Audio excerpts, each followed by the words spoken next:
Broadcasting from the business capital of the world, this is the Podcast Business News Network. Well, as we navigate through the holidays, the bulk of them are over. We just got to get to New Year's. But that being said, I'm sure a lot of stuff has come to light. Getting to get relationships or everything during the holidays, family, friends, situations going on. It's probably some after effects of that in terms of what you dealt with and things. Yeah, the proverbial can was opened and the worms are all coming out. How do you deal with all of that? How do you navigate forward and then kind of set sail for the new year? He's going to help you out with that. He's an amazing life coach. Andrew Dale joins us back on the program. Andrew, welcome back. How you doing? Good. How are you, Steve? Doing very well. Very well. And yeah, there's I'm sure a lot of things that has come to light during the holidays, especially with communication and people getting together who haven't seen each other for a long time. What are some of the things that you feel that people are dealing with right now? Going through Christmas and, the holiday periods, you're trying to communicate within generations or within family groups. And the important thing that I think people need to remember is that it's not every family that stays together forever, but most families over the period of 50, 60, 70 years, whatever your family's together for, they're the ones who are always there for you in the end, and communicating is not always about getting the message the way you want to hear it. And that's where the generational comes in. A lot of people talk amongst their peers and say, oh, my life's really bad because of my parents, whatever else. If you're going to blame someone for your life, you've got to also blame them because of the strength it gives you. So there's this, it's a double-edged sword, that one. But with the communication, it pays to, first of all, put your ego aside and say, what are they trying to do? Are they just talking for the sake of it, or are they coming from their heart? If they're coming from their heart and you're just not hearing what they're trying to say, it's just, it's going against your grain. It's not what you want to hear the way they're putting it to you. It's best to, first of all, listen to understand instead of listening to answer, right? And if you listen to statesmen, if you listen to really good speakers, especially older people, they tend to listen a lot more than they talk. And it's nothing more than they've learnt over the years that by listening and then answering the underlying question, and as opposed to just the words. And this is where coaching comes in handy, or just the practice of listening to the deeper meaning of what you've got to say. So if people say to you, like especially generations between millennials and the boomers talk, they just say what they've got to want to say, and they'll say it as though you must do it. And they don't necessarily, you don't have to do what someone says. You can just accept that feedback and say, hey, that's great feedback. I can take that on board. You don't have to have a big conversation about it. One of the things I was just saying before, going back to that statesman comment, people, you don't need to say everything. A lot of things in this life, you keep by keeping it to yourself, by holding your cards close to your chest. You're not sharing what's on your heart, but you're choosing your words carefully because they matter. When you say things that matter, and that's what you say most of the time, people will then stop and listen to what you've got to say. If you're constantly just talking and combating everyone and finding problems all the time, people stop listening. And once people stop listening to you, you've got a real communication problem. A lot of people will say they don't listen to me. Well, that might be, it's not always, but often it is the way we talk to people that they stop listening. If someone says to you, stop, I'm no longer listening, they mean they mean that, like it means change your tone, change it out, and communicate on a different level. If someone says to you stop and you raise your voice, that's really bordering on abuse. And it happens a lot. The moment you say stop to people, a lot of people take that as an affront. Whereas if you take that as a sign of, okay, we need to calm this situation down, I am not communicating effectively with that person. Let's go for a walk around the block, or, just calm it down and think, what was the actual question? What are we arguing about? Or, does this need to be an argument? A lot of this comes back to you loving yourself. And the moment you love yourself, you don't need to get the words out. And your energy changes. If you love yourself and you really want to communicate from heart to heart with someone, you'll take the time to listen to what their intent is. And by listening to their intent, you'll be able to respond in a way that is more appropriate to getting your outcome. Because coming back to the start of a conversation, what is the outcome of this conversation?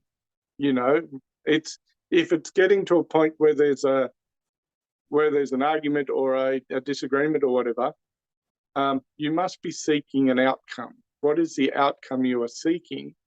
And is this line of conversation getting towards further away or closer to the outcome that you want? And what I'm gathering here, Andrew, is that if you really love yourself, and sometimes I have to say this because I think I need to make it clear, but it's not in an egotistical way. You just support yourself. You're comfortable in your own skin. You've kind of figured out everything. Takes time to get there. Sometimes we're here, but then if you've gone through traumas and healing, it takes time to get there. But when you're in that situation where you're good with yourself, the communication seems to come easier and you're less on guard. Everything's okay. You've set your ego aside. Setting your ego aside is exactly what you're saying. It's exactly the opposite. Living with your ego is exactly the opposite of loving yourself, because you're trying to achieve something for a third party, which is your ego. If you split yourself up a little bit, your ego's over there saying, pick me, pick me, pick me. And it's not really adding any value. It's just sort of shining you need self-esteem, but you don't want to, you don't need an ego. You don't need to win every point. There's that, an ego tends to want to win everything. Whereas if you're at peace with yourself, if you value yourself, you understand that by letting some things go, that you can get to your outcome much easier and much more pleasantly. And the fact that you're within yourself, you're confident, you're relaxed, you're not creating an atmosphere of, animosity. None of this means that, you're going to have a perfectly easy conversation with every member of your family all the time. It means that you're going to know which members of your family are genuinely listening to you, and some just won't, and it's up to you how much time you spend with those people that are not aligned with helping you.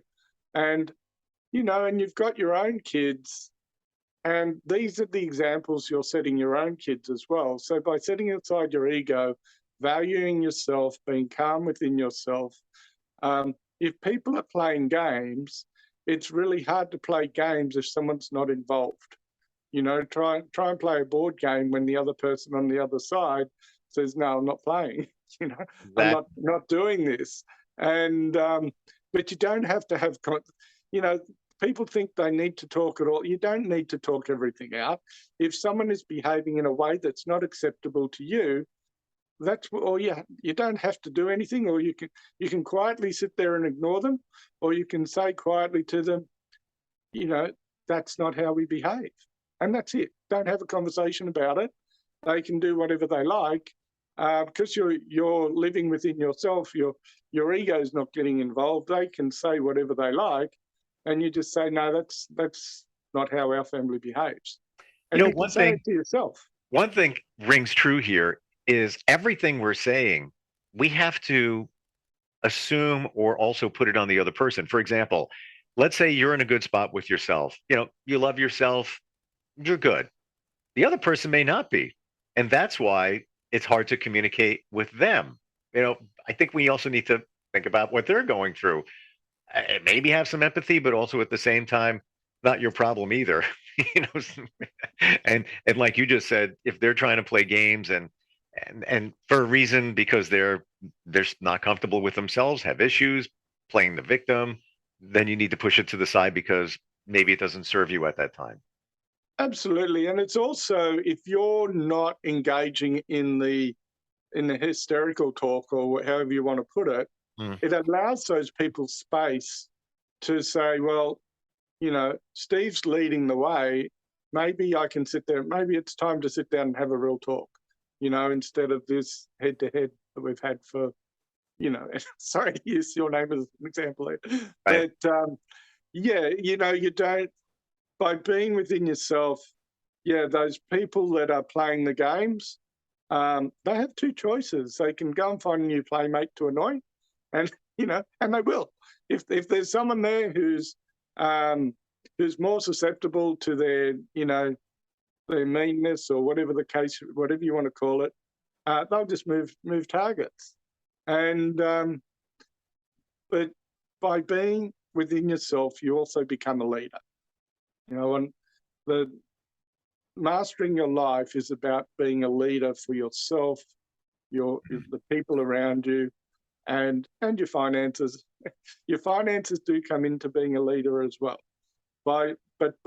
because it's all energy. You know, we talk about energy, which is a funny subject, but if you think about it, and look at great speakers that you admire over in history, generally great speakers are within themselves. They choose their words carefully, and what they've got to say, people want to listen to. And people want to be around people who are certain, who give them direction, and they'll listen to them. One of the things that I find a lot is people like to be other people's coaches. The problem with being a coach is there's a fair bit of training involved that most people don't have. So coaching is about asking great questions of the other person and not having a dog in the fight. So by setting, you know, my power is by not, I don't care what my opinion is, I'm just after the truth from someone, you know, and the beauty of that is it's always aligned with me. Someone's truth, when I get down to it, their true heart is always, you know, there's always love in there, there's always certainty in there. If you pull those two out, most 99.9% of people are heading in the same direction. They're just heading in their own direction. But yeah, so if you're in a family situation and you're trying to coach someone, which is, and you think coaching's telling people what to do, then you're probably going to have a lot of conflict. Whereas if you come back into yourself and just relax and be there for them, and they come to you and they ask the pertinent questions, and you're relaxed enough just to answer the questions, it's a totally different, you know, then you are mentoring them. You know, you're not running out to tell people what to do, because unless you've got permission to tell them what to do, then they're not going to listen. You know, Yeah. it's just, yeah. But by being within yourself, by being confident within yourself, And being a leader, people will seek you out on the questions that they want to ask. One thing I And have to, and this rings for me based on what you're saying is I found myself changing over the last year or two when dealing with situations, communicating. I deal with the facts. The facts don't lie when you're speaking with somebody, and try to kind of move the emotion over to here. But this is what's going on, and if somebody's not being upfront with you, I always feel that it'll always be revealed. Whatever it is, if they're not being truthful, it will always be revealed. But I find if you deal just with the facts, and I don't want to sound like very black and white, it's almost like a you can't lose situation, because that's unless they see it differently in terms of the facts, then you have a problem. well, as long as, and this is welcome to the internet, but they say facts and alternate facts. There are no really alternate facts. There's only, hey, if this is my fact, well, let's pull it up and see where it's come from. Let's get to the facts, which is exactly what you're saying.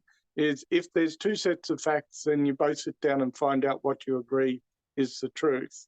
Without, but you've got the confidence then to say, well, I believe these are my facts. They're facts, like you don't have to be emotionally attached to facts. These are the facts that I'm operating off. These are the facts you're operating off. Let's go and see what credible sources we can find, which bring those facts to a level where we can discuss something at a point of honesty. Sure. You can still have different opinions, but if the facts are correct, then you've got a basis to talk from. You've got a basis. Yes, you have a baseline. And yes, there can be, let's say this is the fact. You could have a different view of the fact. Let's say your morals, your values. Let's say somebody did something and maybe you don't agree with it. The fact is there. You can still deal with the fact, even though somebody else may feel differently about that. And that's where at least you're taking some of the emotion out. By baselining the facts. That's what I've learned. I think it works a little easier than just kind of like starting a conversation with somebody. Yeah, look, and you have great conversations then. If you look at a fact, you can go back to the history.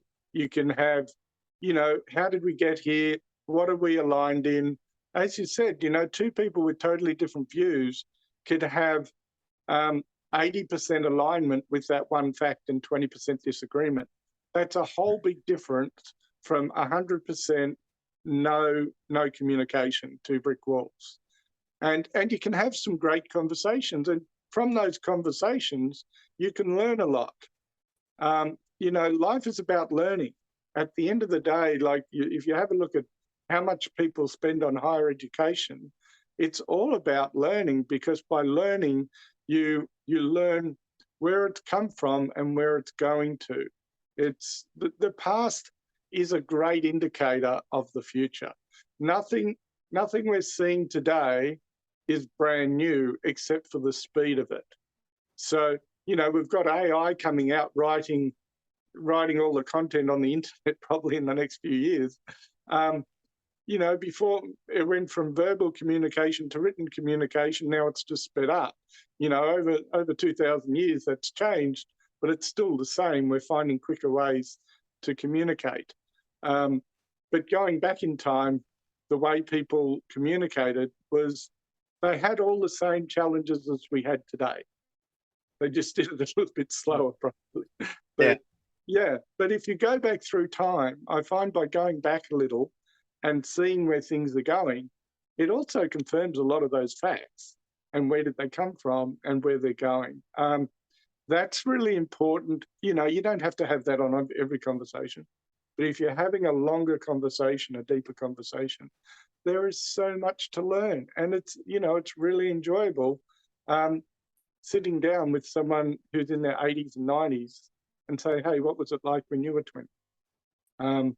It changed. You think that there's a whole lot of violence going on in the world today, and you think, oh, that's a problem of today. Well, you go back, you talk to someone who's 80, and they would no longer have walked down a dark alley at night than we are. The problems were the same. society hasn't changed that much. So this is where the generational thing comes in, where people say, oh, you're in a different generation. You had different the problems were similar. Yeah. They're just in a different time frame. Even And when you talk about money, same thing, unless it was during the Great Depression where, there was a very huge deficit in terms of abundance. Everybody has the same situation, for the most part. Andrew, when you're dealing with somebody in a conversation or even a conflict, and they just, deal with all this drama, and you just want to move that to the side and not really deal with it, how do you respectfully tell them that that's not my thing? you just need to just bring yourself back to who you are, just to take a deep breath. And it's a learned, all of this is learned, right? Over, my course is 3 months, but over that period, you learn to set aside the things that aggravate you most, right? And by setting aside those things that aggravate you most, there's all that emotion that's built up in your body that you're carrying around that's no longer there. So it makes it so much easier to be in that state where things don't affect you and you can easily walk away from things. Right. So what I'm saying there is personal growth is a longer term journey that everyone, in my opinion, should do. But it's, know your outcome. If that's how you want to behave, if you're sick of drama in your household, be prepared to let it go and to step back, to try not to engage. It's about us. At the end of the day, by allowing the childhood traumas, the bullying in school, the angst of a divorce, all of that stuff, if you can go back through that and just set it aside and find everything that you were grateful about those moments. What did you learn in school that was amazing? How did that set you up? So while there was bullying going on, what else was going on in that time frame? Oh, you were playing basketball and you did really well. So concentrate on the gratitude of the basketball and succeeding, and let the other thing go. You had a divorce, but you got 2 great kids. You got 2 great kids. What's amazing about the 2 great kids? But it's about balancing your truth so that you can let the aggravation go out of your body and get within yourself and be calm and collected within yourself. And by doing that over time, people around you start to see you differently. And it takes time. Takes time. Yeah, it takes time. Yeah. But it's also honoring yourself enough to say, we'll keep Christmas to an hour, because I know what's going to happen. So we'll keep it to an hour or whatever the case may be. Or when we go in there, we're going to walk away from situations that are just not going to, when there's a situation's about to happen, and if you can calmly set people aside and just say, you know what, I don't want to have drama this year, let's, or in this period, whatever the case may be. But just get back in yourself and just understand that getting your words out is not necessary. That's an ego thing. Getting the right words out, listening to people for their intent. In the short term, that would be what I would say to people. Listen to where's this person coming from? If this person is trying to help you, they're just putting it really badly, just try and listen to their intent and say thank you. And it's amazing when you express gratitude to someone, thank you, Dad, for helping me with, for giving me your input. And, that you deal with not taking it later on. Well, it doesn't mean you agree with them, but you're no. right. You're thanking them. I appreciate your input. Yeah, and that's a different perspective. Yeah, or I appreciate everything you've done. I appreciate how you always try and help me, or whatever the case may be. But be truthful. I'm not saying be dishonest. Never be dishonest. You know, if you're saying to your dad, "Thank you. Look, I really appreciate. You've helped me with my cars. You've helped me with my house. You drive me nuts on the finance. So don't talk about. You Right. can't say thank you for your help with the finance if it's not helping. So if he's helped But you you with can, but you can be honest and truthful. In they more times than not, people mean well, so you can thank them for meaning well in so many words. I appreciate. Thank you. I appreciate what you're offering here. I'll think about that. Doesn't mean yeah, you agree, But what we're saying here, I believe, is that it changes your perspective and your feeling when you come from a place of gratitude, as opposed to flip it the other way and say, why do you always talk about money? Well, in my situation, it has nothing to do with you. You're always offering that, your advice, and that's not me. So stop doing that. Instead of saying that, just thank them, and it comes from a more positive perspective, and then you just kind of like push it to the side and on to the next thing. Yeah, see, a lot of the time they're just saying, "Are you okay?" They're just putting it in a different way. Yeah, And if you don't want them involved in your finances, just say, "Look, I know you worry about my finances, but I'm okay." yeah.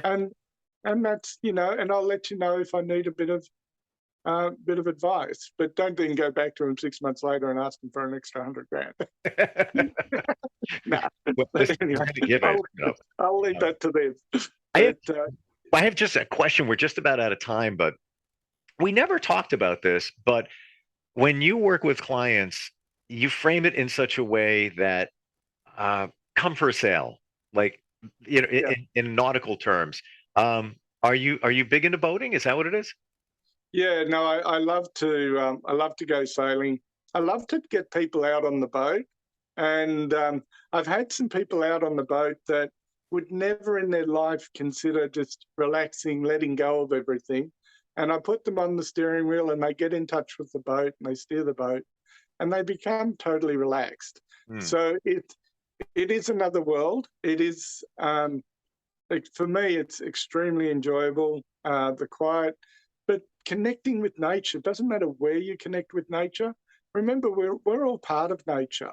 Hmm. So, but yeah, I do love my sailing. I'm actually a registered captain as well. Oh wow! Yeah, Yeah, so I got my captain's hat, so that's good. correct. And yeah, no, I And do I love my totally, sailing. Andrew, I totally get it. My dad was a boater, and I've always said, hey, one day I'll get a boat. Haven't gotten there yet, just because it's just timing wasn't right, financial, and it's a big commitment.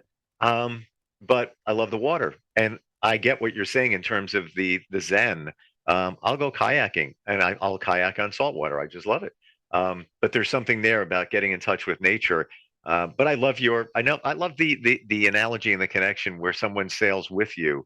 You pilot them along the way in terms of coaching them. And when you're sailing, you have a destination typically. And, in coaching, somebody has a destination that they're trying to get to. And then you help them with that. They go to your website. Is that where it begins? And do you have a free consult?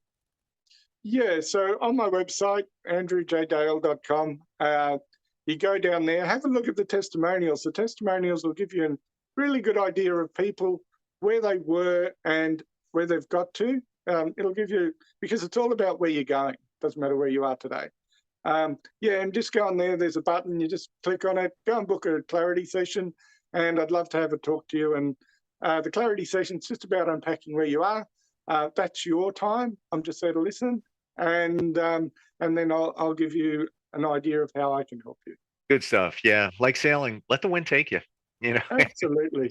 uh, we're so fixated on direction and how am I going to get there? Let the universe, i.e., the wind, take you along, but you need somebody to help pilot a little bit. You can't do it alone. It Yeah. can't be done. It's scientifically proven. You can do a certain point. Well, look at it this way. Final thought. If you don't know how to sail, how can you sail? So Mm, you may be able to get the boat out of the harbor, but then what do you do? yeah. That's Absolutely. yeah. And then Eh, Always great talking with you, Andrew. Love the perspective, and especially with communication that we talked about today. And yeah, go to the website andrewjdale.com and start sailing. Make a change, especially in the new year. Appreciate you, and I want to say Happy New Year. I think this is the first time I've said that. Yeah. Happy New Year to you too, Steve, and all the listeners. Yep, and we'll talk soon. We'll be right back.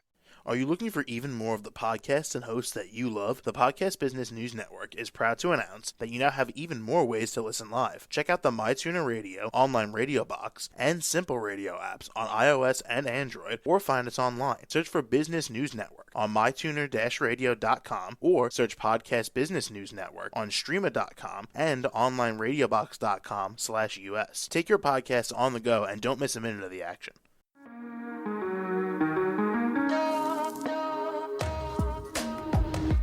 Broadcasting from the business capital of the world, this is the Podcast Business News Network. For nearly 2,000 severely injured veterans, everyday life has become filled with barriers.